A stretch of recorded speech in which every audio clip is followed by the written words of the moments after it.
Afrika Mashariki, na ikiwa ni siku ya Ijumaa teule ya Mei tarehe 9 mwaka 2025. Karibu kwenye kipindi cha siku ya leo cha Risala, ambapo tutakuwa tukizungumzia mada ainati. Kwanza kabisa namshukuru Allah Subhanahu wa Ta'ala kwa kuwa ametuwezesha tumeweza kukutana hapa Ijumaa nyingine ili tuweze kujadili mambo ambayo yanafungamana na dini yetu ya Kiislamu na pia dini za ndugu zetu katika ubinadamu, ili tuweze kuwa na uelewa zaidi wa dini yetu na pia dini ya wenzetu. Kwa hivyo kama ndo unaungana nasi ama pia unaendelea kutegea Iqra FM 95.0, mimi ni Abdul Hamid Suleiman. Kipindi kinachong'oa nanga sasa kikiwa ni kipindi cha Risala, na ndani ya studio niko naye Sheikh Abbas Athman ambaye atakuwa akiongoza mada ya siku ya leo kwa upande wa kulia. Huko upande wa kushoto tuko naye Dr. Bishop Gishohe Mwangi ambaye pia atakuwa akitupa mtazamo kutoka kwenye upande wa pili, na katika vitabu mpekuzi si mwingine ila ni Ustadh Hassan Athman.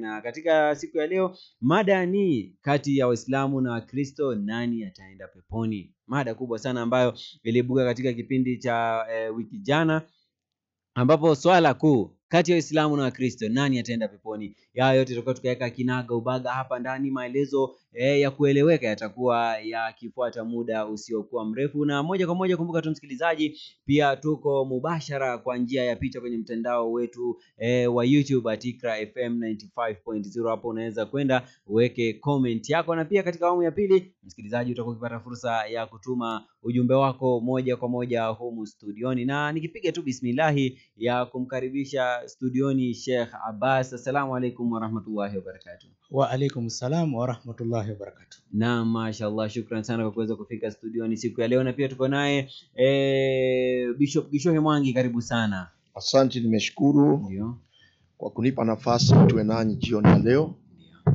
Naamini wasikilizaji wetu pia wametutegea. Na naamini ya kwamba tutajifunza mambo mengi usiku wa leo kwa jina la Yesu. Shukran sana. Na pia kwa upande wa vitabu tuko naye Sheikh Hassan Athman. Assalamu alaikum wa rahmatullahi wa barakatuh. Wa alaikum assalam wa rahmatullahi wa barakatuh. Naam, karibu sana. Hicho ndicho kikosi ambacho kimejajaa humu ndani ya 95.0 Iqra FM, na tukipiga tu bismillahi ya kuanzisha kipindi hiki, ningependa kuanza na Sheikh Abbas Athman. Je, katika dini ya Kiislamu ama imani ya Kiislamu pepo ni nini kwanza, ili wasikilizaji waweze kuelewa kwamba tukiongea nani anaenda peponi kwanza tufahamu je huko tuendako ni wapi. Naam. Tunaposema pepo nafikiri kwa wenzetu ndio huwa wanaichukulia kwa mambo mengine. Kwa sababu ukisema Waislamu wanaenda peponi, mtu anashtuka. Anakuwa na mawazo labda anaenda mahali pabaya ama kama motoni. Hapana. Ndio. Pepo ni lugha ya Kiswahili ambayo imetokana na neno ya Kiarabu ambayo ni janna. Janna bimaana ni kitu kilichofunikwa kionekane kwa macho. Na hiyo pepo yenyewe ndio sasa hiyo janna kwa Kiarabu ndio tafsiri yake kwa Kiswahili ikawa ni pepo. Na rafiki zetu wanaita ndio paradiso ama paradise kwa Kizungu. Kwa hiyo ni lugha tu. Pepo yenyewe ni ahadi ambayo Mwenyezi Mungu Subhanahu wa Ta'ala amewapa waja wema ambao wamefanya vitendo vizuri, wakaifuata sheria yake, kwamba ni zawadi ambayo kwamba atawapatia. Kwa hiyo ni zawadi Mwenyezi Mungu ameandalia waja wema waliotenda matendo mazuri, atawapatia siku ya mwisho. Tunaita pepo ama janna kwa Kiarabu paradise, na rafiki zetu wanasema paradiso. Kwa hiyo nafikiri ndio hiyo pepo. Sawa kabisa. Naam, kwako Bishop Gishohe, katika imani ya Kikristo. Kwanza nimeshukuru sana kwa sababu hata mimi hilo huo msamiati pepo ulikuwa unanichanganya kidogo. Ndio. Lakini mwalimu Sheikh Abbas ameweza kufafanua. Kwa sababu wakati mwingine nasikia roho yake iende mahali peponi. Sasa unafikiri saa zingine imeenda kwa mashetani ama mambo kama hayo, lakini leo ameweza kufafanua na nashukuru sana. Sisi tunasema ya kwamba ni binguni. Ni binguni ama Zayuni ama mahali watu ambao wamemfuata Yesu miaka yao yote na wakaishi maisha ambayo inafuatana na yale ambayo imeagizwa kwenye kitabu ya kwamba watamalizia mahali pazuri, hawatamalizia mahali pabaya. Lakini pia tunaamini wale ambao hawakumwamini Yesu, hawakuishi kwa maisha ambayo inampendeza Mungu, nao tunaamini ya kwamba wataenda jehanamu. Kwa hivyo paradiso ama Zayuni ama mbinguni vile tunavyosema sisi ni mahali pazuri wale ambao wanamwamini Yesu na wameishi kulingana na mafundisho yake na tabia zake, watakapoenda kuishi milele na milele. Hivyo ndio tunaamini sisi. Aha, sawa kabisa. Na nikirudi kwako Abbas, tumeipata maana ya pepo ni nini? Na je, hii pepo unaweza kuielezea katika hali ipi ama katika vitabu vitakatifu ambavyo unaweza kutupea? Je, pepo imeelezewa kuwa namna gani ama kuwa katika hali gani? Pepo imeelezewa katika vitabu vya Mwenyezi Mungu. Katika Qur'ani imeelezewa, ina sifa zake. Katika hadithi ya Mtume sallallahu alaihi wasallam ameieleza, isipokuwa kuieleza Kuipa taswira ya pepo ndio kitu haiwezekani. Ndio.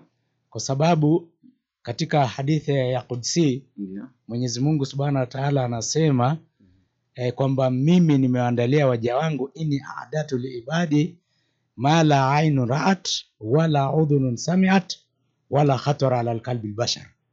Nimeandalia waja wangu kile kitu ambacho macho haijaona, masikio hayajasikia na haijampitikia binadamu yoyote kwamba hiyo pepo iko namna hii. Kwa hiyo ni kitu yani ina uzuri kiasi ya kutoelezeka.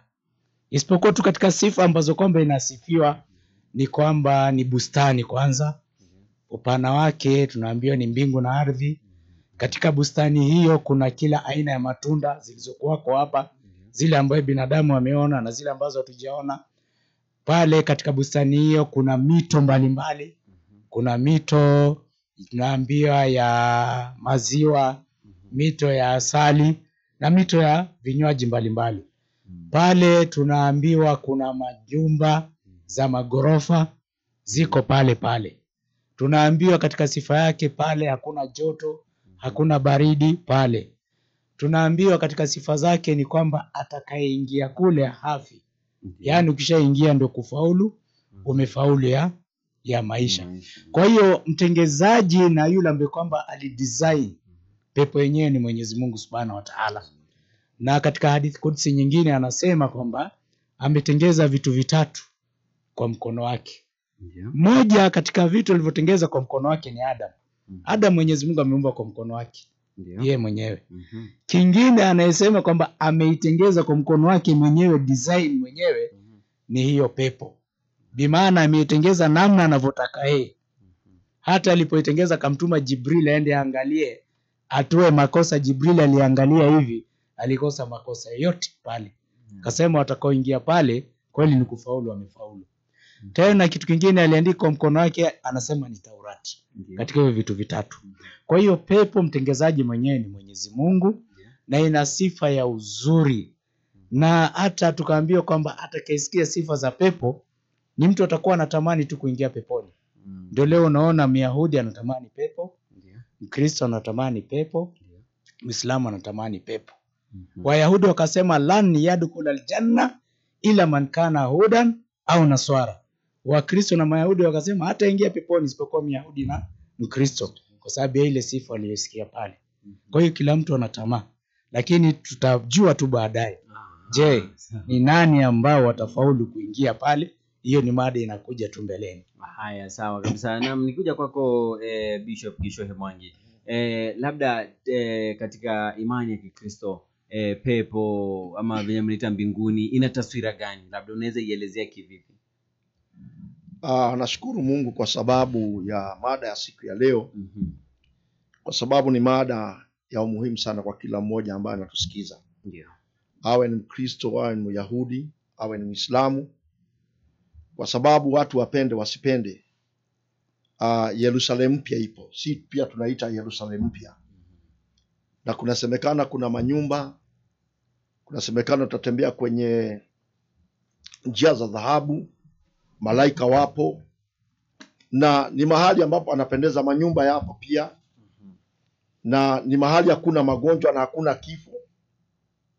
Biblia inasema hivyo vizuri sana. Kwa hivyo peponi ama mbinguni ni mahali ambapo kila mtu anatamani pia kuingia. Hiyo tusidanganyane. Na wale ambao watamani, basi ole kwao. kwa sababu hawana imani na wajasoma, na ndio tumekuja siku ya leo tuweze kuwafahamisha ili jambo ya kwamba mtu yote atamani, kwa sababu wale ambao hawataingia peponi itakuwa ni balaa kwao, haitakuwa ni kitu mzuri hata kidogo. Kwa sababu ukisoma, hebu nisomee hapo kwenye kitabu cha kwanza, nisomee kwenye kitabu cha Mathayo 25 mstari wa 34. 25:34 kitabu ni Mathayo mtakatifu. Mwokozi Yesu mwenyewe anaongea, tusikie vile anavyosema. Kisha mfalme atawaambia wale walioko mkono wake wa kuume. Unaona, walio mkono wake wa kuume, njooni mliobarikiwa na Baba yangu, njooni mliobarikiwa na Baba yangu, urithini ufalme mliowekewa tayari tangu kuumbwa ulimwengu. Kwa hivyo ufalme ama peponi ama mbinguni ama Zayuni, kumbe palitengenezwa hata kabla ya misingi ya hii dunia kuwekwa. Sasa kama iliumbwa kabla ya misingi ya hii dunia kuwekwa, nashindwa kwa nini watu watamani waingie peponi? Kwa sababu ni mahali ambapo patakuwa na pumziko, hakuna mateso tena, utakuja hapata tena, kwa sababu utakuwa kwenye mbele za Mungu. Sasa ukiwa mbele za Mungu hakuna tatizo lote ambalo utakuwa nalo. Lakini pia inaongea kuhusu wale ambao, hebu soma hapo hapo to the 41 inasema hivi. Kisha atawaambia na wale walioko mkono wake wa kushoto, ya wale walioko mkono wa kushoto, ondokeni kwangu nyinyi mliolaaniwa, mwende katika moto wa milele, aliowekewa tayari Ibilisi na malaika zake. So unaona, kwa hivyo hata peponi haikuwa imeumbwa kwa sababu ya wanadamu, ilikuwa imeumbwa kwa sababu ya Ibilisi na nani hao, umesema nini mwingine hapo, na malaika zake ambao walimkosea Mungu. Lakini sasa wale ambao watakataa kuishi vile Biblia inavyosema, ambao watamwamini Yesu kama mwokozi wa maisha yao, na sasa hapo ndio Biblia inasema ya kwamba hao ndio wataenda wapi? Ndio wataenda kwenye huo moto ambao uliwekwa kabla ya misingi ya dunia kufanya nini? Kutengenezwa. Kwa hivyo peponi ni mahali pazuri, lakini peponi sio kama Karioko. Unanielewa? Wale watakaoingia peponi ni wale ambao wamejiandaa na wale ambao walimfuata Yesu na ambao watembea na njia ambazo zinampendeza Mungu. Hao ndio wataingia peponi. Wengineo wao wamesikia mwenyewe Biblia inasema ya kwamba watatupwa kwenye moto wa milele na milele. Kwa hivyo ndio ninaelewa. Na nimedhibitisha na maandishi. Na ukisoma kwenye kitabu cha Ufunuo chote hapo kinaongea the book of Revelation, utaona inaongea mambo ya peponi. Vizuri sana.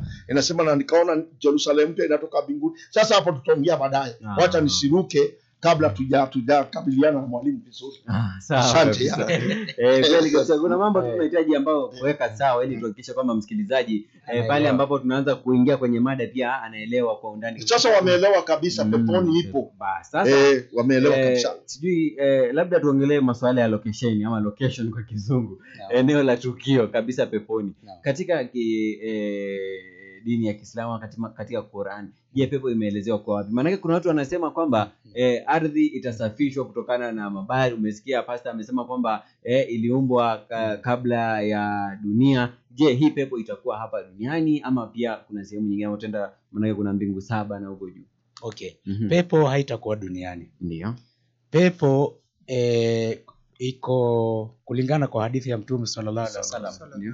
Akawa siku moja anaelezewa habari ya masafa baina ya mbingu na ardhi. Ndio. Akasema masafa baina ya mbingu na ardhi ni miaka 500. Kwa kusafiri kwa ile kitu ambacho kwamba tutasafiri naye kwa watu wa safari kali kabisa. Kisha unafika katika hii mbingu ya kwanza, maana mbingu ziko 7. Ndio. Mbingu ziko 7. Kutoka mbingu ya kwanza mpaka yani kutoka duniani mpaka kufika mbinguni miaka 500 kwa safari ya kasi. Kufika mbingu ya kwanza kwenda mpaka mbingu ya pili miaka ingine 500. So inaenda hivyo kwa distance ya miaka 500. Yaani kuonesha ile distance kwamba ile masafa vile ni mbali. Mpaka kufika katika mbingu ya 7. Katika hizi mbingu akawa anaelezea wale walioko katika hizi mbingu na kina nani. Baada sasa ya mbingu ya 7, ndio unasafiri tena miaka ingine 500. Ndio pale unapata pepo ilipo. Kwa hiyo pepo iko juu ya dunia na sio katika mbingu. Iko tena juu ya mbingu. Ndio unaona Mwenyezi Mungu akasema katika Qur'ani, wasamawati matwiyatu biyamini. Hii mbingu atakuja kushika zote kwa mkono wake wa kuume, atazikunja kunja. Shaona Ndio. Kwa hiyo hapo atakapokunja kunja hamna mbingu hapo, ama maisha itatoweka. Sasa pepo iko mahali ishaandaliwa, iko lakini ni juu ya ile mbingu ya 7. Unaenda miaka 500 mbingu ya kwanza, miaka 500 mbingu ya pili, miaka 500, 300, ya 4, hivyo tu 500 mpaka ya 7. Fika ya 7 miaka ingine 500 ndio unafika pale papo janna iko. Kwa hiyo janna iko juu ya mbingu na juu ya ardhi. Labda kwako Bwana Bishop Gishoi kuhusiana na swala hilo, je, kuna watu wanaamini labda katika imani ya Kikristo kwamba itakuwa hapa ardhini ama itakuwa wapi? Sasa kitu ya kwanza sielewi ni pepo gani ambayo mnaongea, kwa sababu kuna mahali Muhammad sallallahu alaihi wasallam alisema ya kwamba yeye ajui kile kitakachompata na ajui kile kitakachowapata. Hebu nisome mahali hapo kwenye kitabu cha Qurani. Qurani ngapi hiyo? Ngapi? Hebu kwanza soma hapo. Unaona paelewa 40 what? Ni 46 verse 9 46 9. Sasa mimi kwanza hapo mnanichanganya, kwa sababu yeye mwenyewe ajui mahali atakapoenda na pia ajui mahali nyinyi mtakapoenda. Unanielewa? Sasa hapo naona pia mnanichanganya kidogo. Hebu soma tusikie vile anavyosema. Kwa sababu Yesu mwenyewe anasema kwenye kitabu cha Yohana 10 na ngapi? 14, anasema ya kwamba mimi ndio njia, mimi ndio ukweli na mimi ndio ufufuo.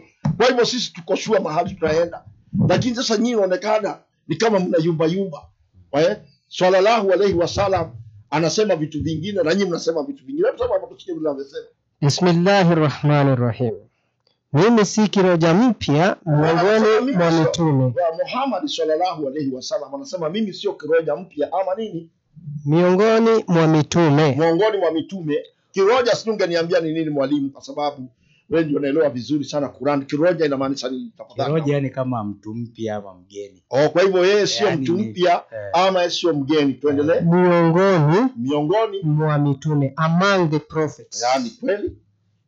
Wala hivyo anaamini kulikuwa na mitume wengine. Hiyo ni imani ya Kiislamu kamili. Haya tuendelee. Wala sijui nini nitakavyofanywa wala nyinyi. Sasa si unaona? Sasa yeye mwenyewe anajua, ajui kile atakachofanywa. Kwa hivyo hata ajui ni wapi anaenda. Unanielewa? Kwa sababu kama mtu anajua mahali anaenda, ako sure. Unaona, ako sure 100% sure kuna mahali anaenda. Yeye sasa anasema yeye ajui kitakachompata. Mimi nafuata tu niliofunuliwa tu kwa wahayi. Unaona, anafuata kile ambacho amefunuliwa kwa wahayi. Sasa kama wahayi hujamfunulia, yeye anasema ajui. Sasa unajua hata hiyo wahayi pia inachanganya kidogo, inasumbua akili za watu kidogo. Kwa sababu kama kabisa umefunuliwa, utakuwa sure kile ambacho unaongea mahali hapa. Kwa sababu ukienda Yohana, hebu enda Yohana 14 mstari wa 6. Usikie vile Mwokozi anasema. Sasa wacha tuanzie hapo, kwa sababu ninaona tusipoenda kwa foundation ya hili jambo tunaweza tukaruka, na kuna mahali tumeacha mambo ambayo kwanza lazima tusahihishe. Haya 14:6 leo daktari atatukaranga inaonekana. Hapana, tutakarangana. Tumekuja tukarangane sisi zote. Yesu akamwambia, mimi ndimi njia, kweli na uzima.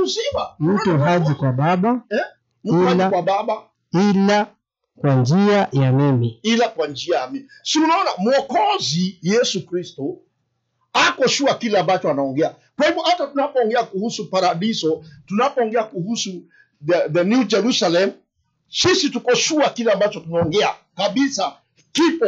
Lakini sasa mwanzilishi wa dini ya Uislamu anasema yeye ajui kitakachompata na nyinyi kitakachowapata hata nyinyi wenyewe. Sasa unaona sasa pale kuna kitu ambacho sijaelewa kabisa, lakini tunapoendelea na mimi tutajifundisha, nitaelewa kila kitu. Tunamaliza hiyo aya daktari. Wala mimi si chochote ila ni mwonyaji mwenye kudhihirisha wazi. Yeye ni mwonyaji mwenye kudhihirisha wazi. Okay, hebu rudia ile swali ulikuwa umeuliza. Ndio nieleze. Ndio. Nimetoka nje ya mada. Pepo iko wapi? Afadhali amejua kwa sababu singejibu swali lako lingine kabla hajajibu lile swali, lazima tungerudi pale. Pepo iko wapi? Sasa sisi tunaamini ya kwamba, hebu tuende kwenye kitabu cha Kitabu cha Ufunuo. Ufunuo. Ufunuo 20 mstari wa 11 hadi 15. Ufunuo 20:11-15. Ufunuo wa Yohana, yani Revelation, the last book. Inasema hivi 11 aya yenyewe. Kisha nikaona kiti cha enzi kikubwa cheupe na yeye akitie juu yake, ambaye nchi na mbingu zikakimbia uso wake. Na mahali pao hapakuonekana. Nikawaona wafu. Wakubwa kwa wadogo. Wamesimama mbele ya hicho kiti cha enzi. Na vitabu vikafunguliwa. Na kitabu kingine kikafunguliwa. Kumbe kuna kitabu kingine ambacho ni cha uzima. Tuendelee. Na hao wafu wakahukumiwa katika mambo hayo yaliyoandikwa katika vile vitabu. Na hao wafu wakahukumiwa kulingana na yale mambo yalikuwa yameandikwa hapo. Sawa sawa na matendo yao. Tuendelee. Watu imejumuisha. Bahari ikawatoa wafu waliokuwamo ndani yake. Na mauti na kuzimu zikawatoa wafu waliokuwamo ndani yake. Wakahukumiwa kila mtu kwa kadri ya matendo yake. Tuendelee. Mauti na kuzimu zikatupwa katika lile ziwa la moto. Hii ndiyo mauti ya pili, yaani hilo ziwa la moto. Na iwapo mtu yeyote hakuonekana ameandikwa katika kitabu cha uzima, alitupwa katika lile ziwa la moto. Okay, sasa si tunaamini wakati Yesu atakaporudi, kila mtu atahukumiwa kulingana na yale matendo aliyofanya. Lakini na kama vile niliwaambia, Wakristo hawatahukumiwa. Nakumbuka nikuambia wakitokea kwenye kile the judgment seat of Christ, zile zawadi ambao watakuwa wamepatiwa. Kwa hivyo hapa Biblia inaongea kuhusu wale wenye dhambi. Yaani watahukumiwa kulingana na ile matendo ambao walifanya. Kama walikuwa wamefuga majini, tutajua Yesu jamaa alifuga kinyamkera ama subiani ama kuna jini nyingine nisikia inaitwa jalijasu. Niona ubiri Tanzania nikasikia mambo sasa kama sasa zingine walifanya ukahaba, ulikula mogoka, ulikuwa tutakujua hiyo siku vizuri sana. Sasa Biblia inasema kwamba kila mtu atahukumiwa kulingana na yale matendo aliyofanya nini. Baada ya kuhukumiwa, sisi tunaamini kabisa hao watu wote watatupwa kwenye ziwa nini? La moto. Kulingana na vile nimesoma na kulingana vile nimesoma mahali hapo. Wale ambao majina yao itapatikana kwenye kitabu cha uzima wa milele watatupwa kwenye ziwa la moto. Lakini tumejua ziwa la moto halikutengenezewa wanadamu. Lilikuwa limetengenezwa shetani na malaika wake. Hiyo tumeshajua kabisa. Sasa baada ya hiyo tunaamini hii dunia yote ndio ile eschatology, tena tumerudi kwa ile eschatology. Kwa sababu nafikiri hata hapa tunaendelea kuna mambo ya eschatology. Dunia yote itaondolewa. Sasa itakapoondolewa, sasa enda Revelation 21 Ufunuo 21 Ufunuo. Na ukumbuke pia Paulo alisema ya kwamba alienda bingu ya 7. So nakumbuka mahali anajua kuna mtu alienda bingu ya 7. Kwa hivyo unapoongea kuhusu hizo bingu, mimi nakubaliana na wewe. Bingu ya 7 kwa sababu Paulo mwenyewe alisema hivyo. Na kuonyesha mahali hapo. Na sasa pepo iko ardhini ama iko mbinguni? Sasa hiyo ndio hebu soma hapo tusikie. 21:1. Kisha nikaona mbingu mpya. Unaona Biblia inasema ya kwamba huyo Yohana the revelator alikuwa ametupwa kwenye the island of Patmos kwa sababu ya kuhubiri injili ya kufia huko. Na akiwa huko ndio alipata ufunuo hiki kitabu ambacho tunakiita kitabu cha Ufunuo. Sasa Biblia inasema ya kwamba aliona nini? Hebu soma, anasema aliona nini? Kisha nikaona mbingu mpya na nchi mpya. Nikaona mbingu mpya na nchi mpya. Tuendelee. Kwa maana mbingu za kwanza na nchi ya kwanza zimekwisha kupita. Unaona, kwa maana mbingu za kwanza na nchi ya kwanza zimeshaondolewa. Tuendelee. Wala hapana bahari tena. Nami nikaona mji ule mtakatifu. Unaona, nikaiona ile paradiso, ule mji mtakatifu. Tuendelee. Yerusalemu mpya. Tuendelee, ndio hiyo sasa. Ukishuka kutoka mbinguni. Unaona, ukishuka kutoka mbinguni. Umewekwa tayari. Kama bibi harusi. Aliyekwisha kupambwa kwa mumewe. Nikasikia sauti kubwa kutoka katika kile kiti cha enzi ikisema, Tazama, maskani ya Mungu ni pamoja na wanadamu. Unaona, maskani ya Mungu i pamoja na wanadamu. Kwa hivyo hao watu ambao wanasema tutaenda kuishi mbinguni, hapa ningetaka kuwakosoa vizuri sana. Kwa sababu Biblia inasema ya kwamba hii dunia na nchi, dunia na mbingu na nchi ziliondolewa baada ya hiyo hukumu ambayo nimekuambia hapa, ambayo itafanya hiyo siku ya mwisho. Unanielewa? Na baada ya watu kutupwa kwenye ziwa la moto. Sasa Mungu ataondoa hii dunia, kwa sababu hii dunia pia ina vituko vingi sana. Unanielewa? Hakuna vile unaweza kaa kwenye hii dunia ambayo watu wameuana, watu wamemwaga damu, watu wamekuwa ni waongo, watu waeleweki hata kidogo, sio vijana, sio wasichana. Unanielewa? Unanielewa? Kwa hivyo itakuwa imeondolewa kabisa. Sasa ndio anasema nikaona mbingu mpya na nchi mpya inashuka kutoka mbinguni. Kwa hivyo hatutaishi mbinguni. Tutaishi tu hapa duniani, lakini tutaishi kwenye hii dunia kulingana na hiyo maandishi ambayo iko mahali hapa. Hilo ndio jibu langu nilikuwa natafuta. Kwa hivyo kuna dunia mpya. Kabisa, hiyo ipo. Kwa Waislamu mbinguni, baada ya mbingu ya 7 pepo iko huko. Na nyinyi kuna dunia mpya. Lakini hapa duniani. Sayuni itakuwa hapa duniani. Ndio nataka tuelewane. Unajua lazima tujue kwanza peponi iko wapi, na tujue sasa anayekwenda wapi ni nani na atakayekwenda kwanza ni nani. Ni kweli. Kweli kabisa. Tupate pumziko fupi zikiwa ni 3:10 zimekatika. Alafu tukirejea kwenye awamu ya pili, kumbuka msikilizaji, tutakuwa unapata fursa ya pia kuchangia katika mada hii, ili pia tuhakikishe kwamba unahusika katika mada ya siku ya leo. Kwa hivyo usikwende mbali, baada ya dakika fupi tutakuwa tukirejea, ambapo tutakuwa tukizamia ndani ya mada.